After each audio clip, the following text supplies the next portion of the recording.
Imagine Mark, a 35-year-old man, married and father of 2 children.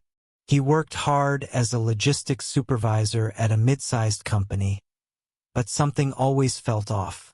Despite having a stable job, his money seemed to vanish before the end of each month. Every morning, Mark opened his bank app with a mix of hope and frustration. The balance was always negative, and the mounting credit card interest created a financial maze he couldn't seem to escape. "How did I get here?" he kept asking himself. The turning point came on what seemed like an ordinary day. He tried to pay his children's school fees, but his card was declined. Embarrassed and overwhelmed, Mark realized that he had hit rock bottom. "I need to change now, or I'll completely lose control of my finances," he decided. That night, after everyone was asleep, Mark sat at the dining table with only the dim kitchen light illuminating his space. He pulled out a notepad and made a decision he'd been avoiding for months: face his financial situation head-on. He listed every single debt, credit card bills, overdrafts, car loans, and personal loans. By the time he finished, the numbers were terrifying. More than $60,000 in debt. His salary barely covered the monthly interest payments. But as painful as it was, this moment became the start of his transformation. "Now I know where I am," Mark thought. "And if I know where I am, I can find a way out." He started researching strategies to pay off debt and came across 2 popular methods: the avalanche and the snowball strategies. The avalanche suggests paying off the debts with the highest interest first. However, Mark chose the snowball method, which focuses on clearing the smallest debts first. Why? Psychology. Every small win, every debt crossed off the list, provided a powerful emotional boost to keep going. He began by paying off a $500 debt to an electronics store.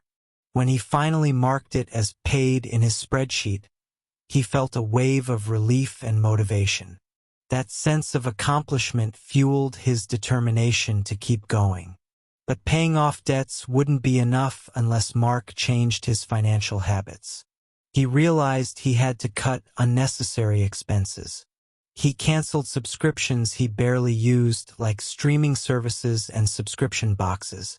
He negotiated a cheaper internet plan and started bringing packed lunches to work instead of eating at restaurants. Every dollar saved, no matter how small, was directed toward paying off debts faster. Even while he was still in debt, Mark began learning about investments. But how can someone in debt think about investing, you might ask? The answer lies in creating new habits. He started small, investing $50 a month in a fixed-income fund.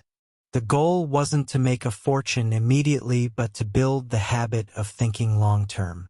Little by little, Mark increased his contributions, diversifying into real estate funds and stocks from stable companies. Mark realized that to stay on track, he needed to keep learning.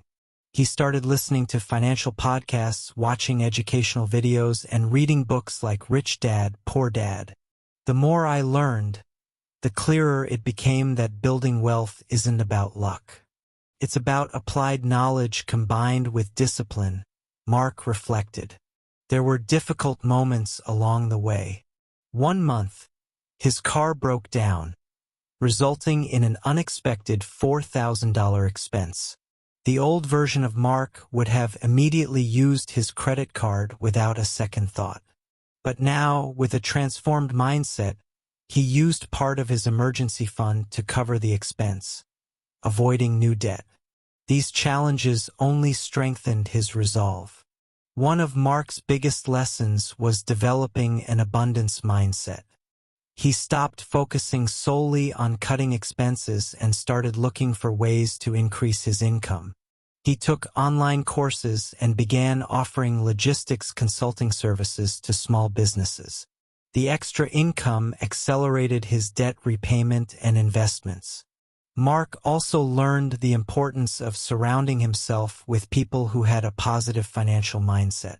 He joined online finance communities and networked with beginner investors. These connections brought new opportunities and valuable insights. 5 years after that critical moment, Mark was unrecognizable. His debts were completely paid off. He had an emergency fund covering 6 months of expenses and a diversified investment portfolio that grew year after year.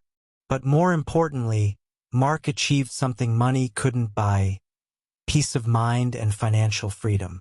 Mark's story is inspiring, but it's not unique. If he managed to climb out of debt and become an investor, so can you. The first step? Face your financial reality.